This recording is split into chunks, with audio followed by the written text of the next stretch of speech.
शिव की दया हम कैसे पाते हैं? गुरु अनुसार करने भर से पाते हैं। गुरु अनुसार करना भर है बस, न मेरी ज़्यादा है इसमें कुछ, न इसमें कम है। जैसा गुरु ने साहब को आदेश दिया, साहब ने हम लोगों को बताया है, उतना ही भर करना है, उतने ही से महादेव की दया हो जाती है। अलग से कोई कर्मकांड, अलग से कोई बहुत बड़ा प्रबंध करने की ज़रूरत नहीं है, क्योंकि मनुष्य के सहज प्रेम से वो परमात्मा लभ्य है। सहज जो जन्मजात हमारे आपके दिल में होता है, किसी के लिए भी, किसी के लिए भी, पिता के लिए, पति के लिए, बच्चे के लिए, जन्म से ही है वो भाव, वो प्रेम जन्म से है, सहज प्रेम से। उसी तरह के सहज प्रेम से वो परमात्मा भी मिल जाता है, वो शिव भी मिल जाते हैं। लेकिन बात ये है कि शिव के लिए शिव को चाहना होगा, जो साहब ने किया। हम इस क्षेत्र की बात करते हैं या भारतवर्ष के किसी भी क्षेत्र की बात करते हैं, लोग कहते हैं, और साहब ने भी हमेशा कहा है, साहब ने हमेशा इस बात को कहा कि विचार भी किया है तो ठहरे रहो, ठहरो, विचार में ठहरो। भाव एक दिन तो बनेगा, एक दिन तो ये पानी वाष्प बन के कभी बदलेगा अपना रूप, तो भाव में बदलेगा, भाव भी टूट सकते हैं, भाव में भी रुके रहो, रुके रहो। कैसे हो सकता है? तीनों सूत्र करने से हो सकता है। तीनों सूत्र करो, अपने गुरु शिव को मन ही मन पुकारो और कहो, हे शिव, आप मेरे गुरु हैं, मैं आपका शिष्य हूँ, मुझ शिष्य पर दया कर दीजिए।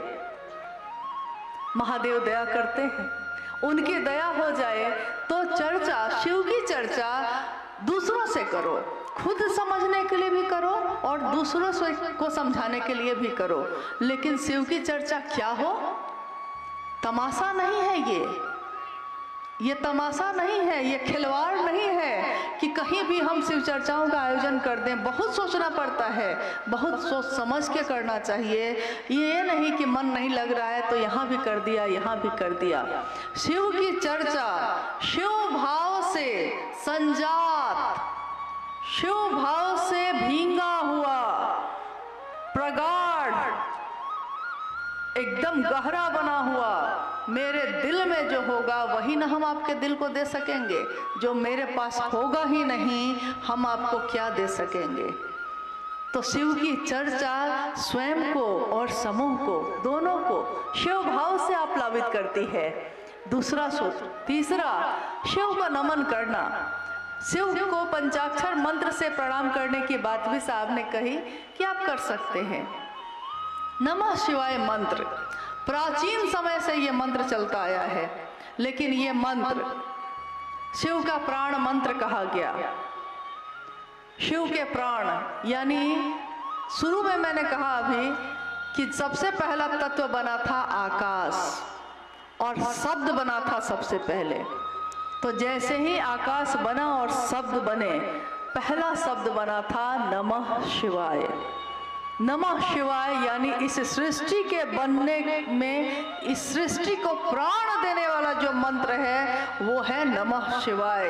शिव के समग्र स्वरूप को, संपूर्ण शिव के स्वरूप को हम चले थे जगत गुरु शिव का सहारा लेकर, लेकिन वही शिव नीचे तक आकर, हमारे आपके चेतना के स्तर तक आकर धीरे धीरे अपने समग्र रूप से मिलवाते हैं।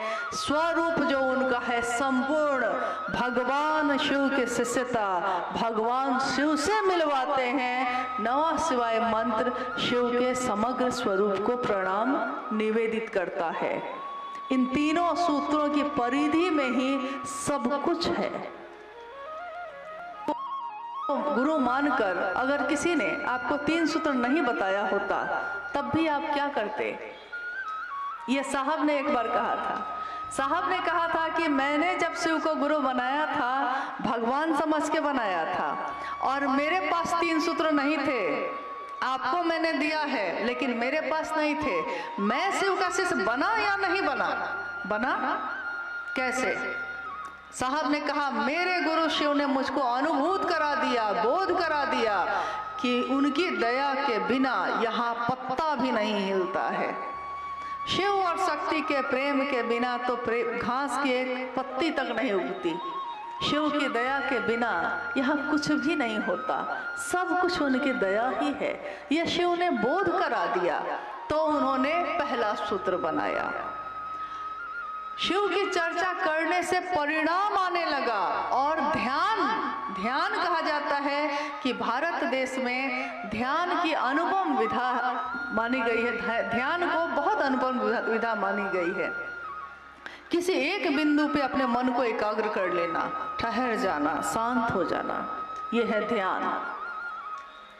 और शिव की चर्चा कोई कर्म कांड नहीं करती, लेकिन शिव की चर्चा करते करते हमारा मन सिर्फ अपने गुरु शिव पे केंद्रित हो जाता है। इसीलिए दूसरा सूत्र शिव की चर्चा ध्यान की अनुपम विधा है।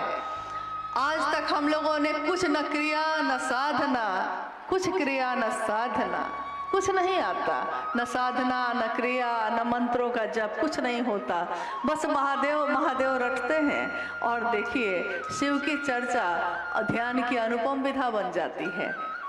तीसरे सूत्र में उन्होंने कहा कि शिष्य अपने गुरु को प्रणाम नहीं करेगा तो करेगा क्या, प्रणाम तो करेगा ना। तो उन्होंने इन तीनों सूत्रों को पिरोया और हम सबको दान कर दिया।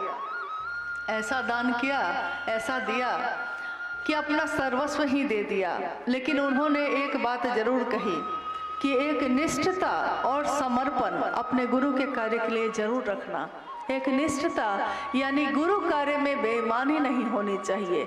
न तो मेरे द्वारा न तो कोई दूसरा करता है तो उसको भी समझाने की कोशिश करिए कि वो ऐसा ना करे, क्योंकि ये शिव की शिष्यता है। महादेव की आंखें तुरंत लाल होती हैं।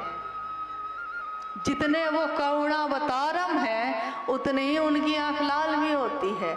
उनको ये पसंद नहीं कि शिखर के शासन पर बैठकर कोई दूसरों पे शासन चलाए, ये शिव को पसंद नहीं। तो हम शिव के शिष्यों को भी ये काम करने की कोशिश कभी नहीं करनी चाहिए। कोई गुरु भाई गुरु बहन मेरा गुरु भाई गुरु बहन है, मेरा शासन उस पर नहीं चल सकता, गुरु का शासन चलता है, मेरा नहीं, आपका नहीं। चलिए भगवान शिव की शिष्यता के बारे में हम लोगों ने आज बात की। साहब हरिंद्रानंद जी की वाणी को याद किया। हमारे साहब के साथ हम सब इस स्थान पे आए। अपने साहब से ये याचना है कि मेरे मन में फैले अंधेरे को ए साहब दूर करिएगा, सत्य की राह दिखाइएगा, क्योंकि हम लोग भ्रमित हैं, समझ नहीं पाते। ये हमारा दोष नहीं है, ये हो जाता है जगत में, हम जानबूझ के ऐसा नहीं करते। गलतियां होती हैं शिष्य से और गुरु माफ करते हैं। गुरु का रास्ता साहब हरिंद्रानंद जी ने दिखाया है, वो साहब भी हम सबको माफ़ करें, अपने गले से लगाएं। और गले से वो लगाते ही आए हैं, हम ही उनको कभी पकड़ते कभी छोड़ते रहे हैं, लेकिन उन्होंने हम सबको कभी नहीं छोड़ा। अगर उन्होंने छोड़ा होता तो हम सब आज यहाँ होते ही नहीं। आप सभी के चरणों में प्रणाम है।